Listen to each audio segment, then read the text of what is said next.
What up, YouTube? It's your boy JKG Brandon. We're back on the free-to-play account. Been a little bit of time. I was waiting on some equipment to come in. It finally showed up, so here we are.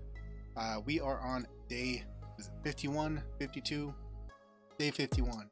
You can see tomorrow we're gonna get an ancient shard, and then we're gonna get a void shard pretty shortly after that. That is gonna be super sick for the account progression.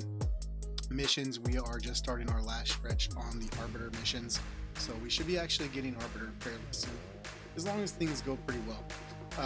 This one right here for the next 5th champion to level 60, that is actually, I'm going to try to make that a force champion, just because then I can double dip on these challenges here.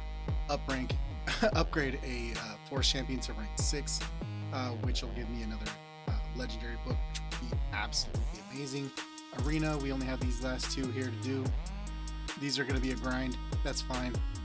Dungeons, we're done. Artifacts,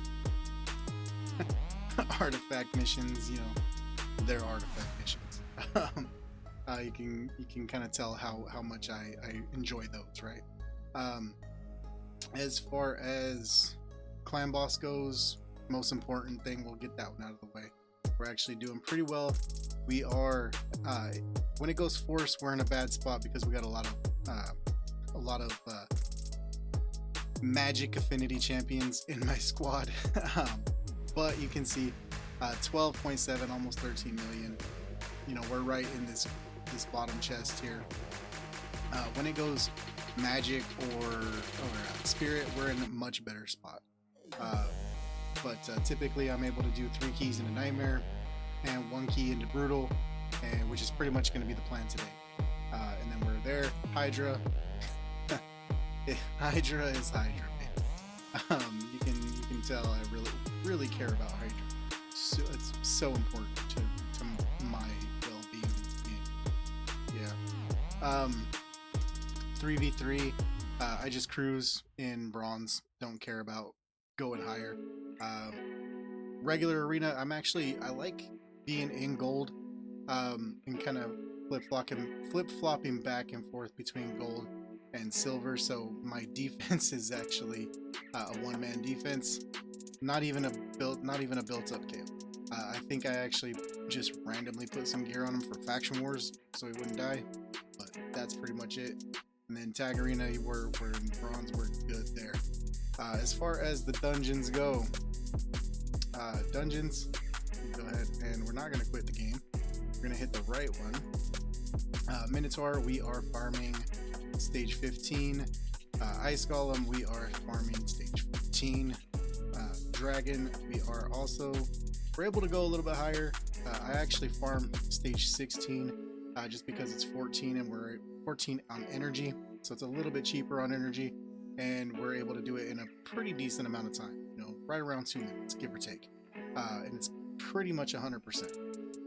Spider, we are still on stage 10. Just need some turn meter champions and we'll be able to kind of hop in there and go a bit higher. And Fire Knight, you can see we're kind of right in that, you know, 13, 14 range. I haven't really tried to progress a little bit higher on here. I will eventually try to progress Sand Devil and Iron Twins. Don't even go in them. I've tested them out like twice. Don't even care to go in them anymore. We'll kind of hit those as we go a little bit higher. As far as, you know, faction wars, we are working on a rare book here, which is pretty cool. We got 93 out of the 120 that we need to get to the next spot. Not really a big deal, mainly because you can kind of see we have Gimbo and we have Marauder for Shadowkin, and then something like Skinwalkers. We have all of no champions on Skinwalkers, so that's kind of where we're at there. Speaking of champions, let's kind of go through, you know, the entire list here of what we got. We got our Rhonda. Obviously, we're still working on trying to get a banner for her. That'd be really awesome if we can maybe get an accuracy banner for her for Brimstone. That would actually be pretty nice. Tyrell is actually being a stud for us in Clan Boss and in all the dungeons. He is doing absolute damage and, you know, keeping us alive with that attack down. Sandlash Survivor coming in clutch on actually on Baumel.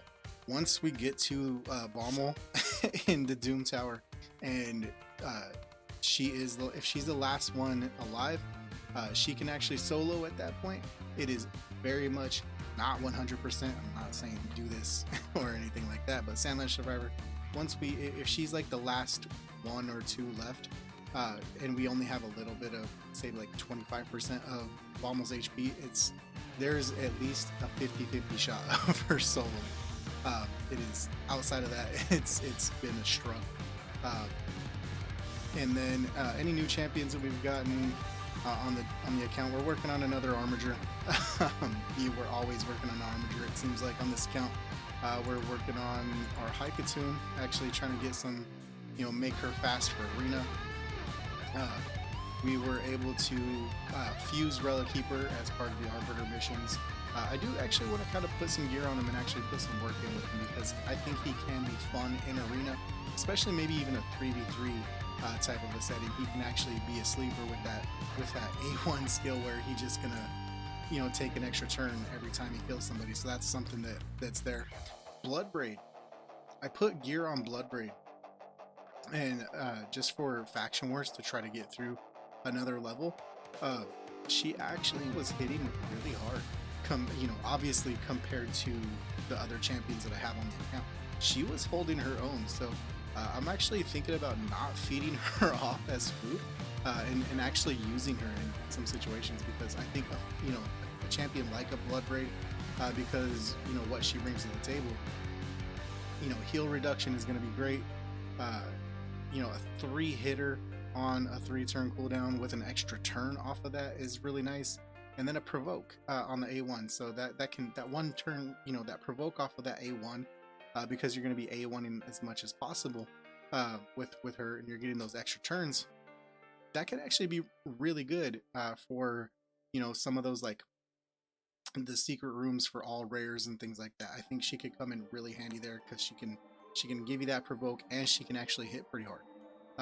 We were able to get Anchorite on the accounts. I'm not sure how much I'm gonna like using him. I mean, increase crit rate, increase crit damage on all allies for 2 turns on a 4-turn cooldown. Not terrible. Removes a random debuff, then increases the duration of all allied buffs. That's pretty decent. I think that could come in handy for something like a Hydra team, or even if I could figure out, like, if he hit hard or something like that, maybe bring him into Clan Boss. I'm not 100% sure if that's something I would want to do. And then we have an AoE, and then heals the ally with the lowest HP by 10% of the damage inflicted. I hate the heals that are based off of damage like that. It's just trash. Get rid of that. Take that skill out of the game. Like, just leave it as an AoE and call it, right? We were able to get Paragon. I did put Paragon in some gear. We're gonna work on the Paragon cheese for like Spider and Nightmare campaign and stuff like that. As far as doing the Paragon cheese, never did the Paragon cheese on my main account, so I actually don't know how to do it. So I'm gonna actually be going back through some of the old archives of everybody's videos and stuff, and learn how to do the Paragon cheese. So when I get that figured out, I'll definitely be putting a video out on that. We have our Frozen Banshee. We have Ogre and Jailer. Ogre and Jailer, I put some gear on him because he has a chance to remove a random buff from the target on his A1, which is good for the magic keep. Get rid of that big huge shield. Marauder is a recent champion as well. I'm kind of thinking about building him for the Fire Knight with that reflect damage, and kind of lock that out until we get to the boss. Hopefully, speed tune that enough to where speed tune him so he's actually going last in the turn, so we can use that as the opener, put that reflect damage up after everybody else takes their turn, and get that reflect damage out if we have to. Use him kind of like a Fellhound, to kind of cheat up a level or 2. We were able to pick up Misericord today. I don't even know what Misericord does. 1 enemy 2 times, decrease speed, not too bad on an A1. Decrease speed on an A1, you're gonna put that out a lot, right? AoE fills this champion's turn meter by 5 for each living enemy. I don't really know why we will. I mean, that's Why? Counterattack and increase attack on herself. I hate a self counterattack. This A2 is weird. Like spider maybe, where you're gonna have like all those little spiderlings and stuff. You're gonna get a ton of turn meter out of her, but why are you gonna get it? I mean, what's the? You're gonna get a decreased speed, and a self counterattack. Like that's just why. There's no redeeming skill there. Outside of that, I mean, we do have Dervish. Don't know. Dervish is uncommon. However, Dervish hits really hard. Dervish's multiplier, I believe it's on the A2. I believe it's the A2, the heal reduction. This one actually is up around like a 7. I want to say the multiplier on this is something like a 7 or higher, possibly. Don't quote me on that. But Dervish is definitely one of the uncommons. It's really fun to build as like a sleeper champion, especially like if you're in Bronze Arena or something like that. You can put some gear on Dervish, Heart Piercer, Redeemer. Those are 3 of the ones with the highest multipliers as far as uncommons go. So you're actually going to be able to actually do some damage with those champions. So definitely a champion to kind of, you know, keep an eye on if you do pick them up and you're in a spot where, you know, you don't want to go crazy on like a big heavy champion. Uncommons are easy to book out because you're going to get a ton of copies of them, so you don't have to worry about putting books into them. You can put gear on them as placeholders, and then when you get somebody better, you take the gear off and boom, they are, you know, you take them up to 5-star and they're a 5-star food point. There you go. Right, so that's kind of where we're at with that. Masteries, that was actually one that has helped a lot. We were able to get War Master on Rhonda. We are working towards our I'm sorry, I said War Master on Rhonda. We were able to get Giant Slayer on Rhonda. We're working on our War Master for our Tyrell. We are working on we got our War Master on Kale, and we're working on trying to, you know, cap out those masteries there. Everybody knows it's the meme. I put the video out and kind of let everybody in on the secret. I bought masteries on Vergamcar. So Vergamcar is just kind of sitting there full masters and not being used in Clan Boss. Deacon, we are still, you know, very shy on those.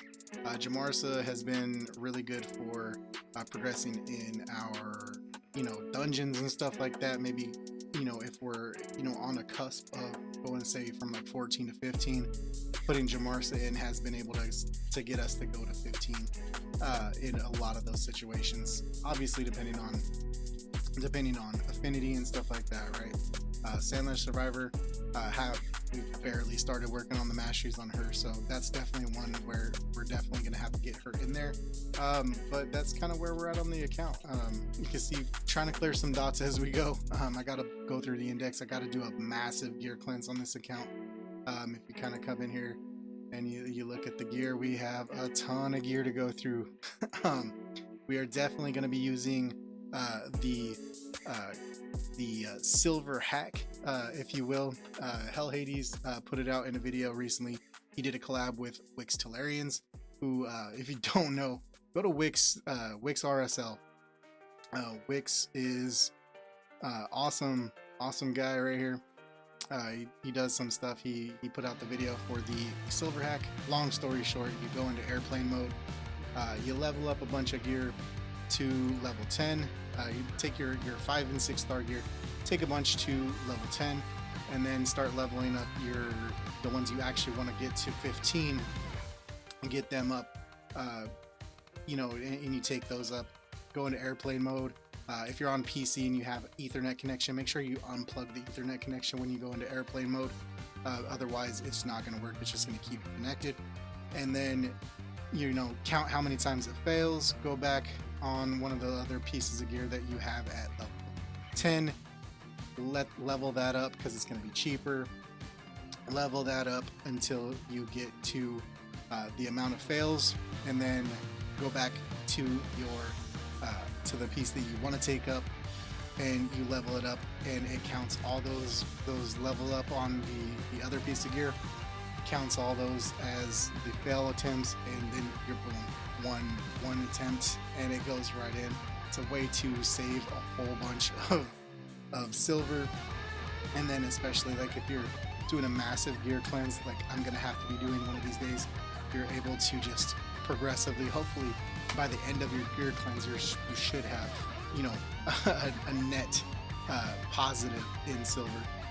Definitely go check out his video if you want to go ahead and do that, because he does it in full depth. But long story short, it's definitely a massive hack, especially for free to play. It's a great thing to do for everybody, but massive for a free to play account. With that all being said, guys, if you guys want to see a specific champion on my main account or from this account, where we can do a spotlight on them, or a comparison, you know, low level free to play to higher end, you know, more pay to win type of a comparison, we can definitely try to do that on the account. I think those are kind of fun. I will see you in the next one. Peace. Take care of yourselves.